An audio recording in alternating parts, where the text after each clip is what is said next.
কিছু মানুষ অকারণেই অনলাইনে থাকে। খুব ভোরবেলা, অনেক গভীর রাত, দুপুর, বিকেল, সবসময় এদেরকে অনলাইনে পাওয়া যায়। এরা কাউকে মেসেজ দেয় না, ফেসবুকের নিউজ ফিড স্ক্রল করতে করতে ক্লান্ত হয় না।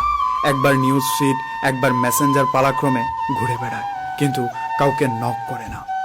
এই মানুষগুলোর জন্য কেউ অনলাইনে অপেক্ষা করে না, কেউ কখনো তাদের খোঁজ নেয় না, তবুও এরা অনলাইনে আসে। কিছু যেন একটা আকর্ষণ এইখানে আছে, কিন্তু কি আছে তারা এটাও জানে না। এরা জানে শুধু ফেসবুকে স্ক্রল করতে, ঘন্টার পর ঘন্টা অন্যের ডে দেখে সময় পার করতে। কেউ কেউ দু একটা পুরাতন মেসেজ ঘেটে দেখে। এরা কারা জানেন? ভেতর থেকে খুব নিঃসঙ্গ, খুব একা। অনলাইনের জগতে তাদের আহামরি টাইপের বন্ধু নেই, প্রেমিকা নেই, প্রেমিকও নেই, তবুও তারা অনলাইনে আসে। কারো মেসেজের আশা এরা করে না, কেউ এদের থেকেও মেসেজের আশা করে না। অনেকে মনে করে এরা হয়তো সারাক্ষণ অনলাইনে প্রেম করতে আসে, ইনবক্স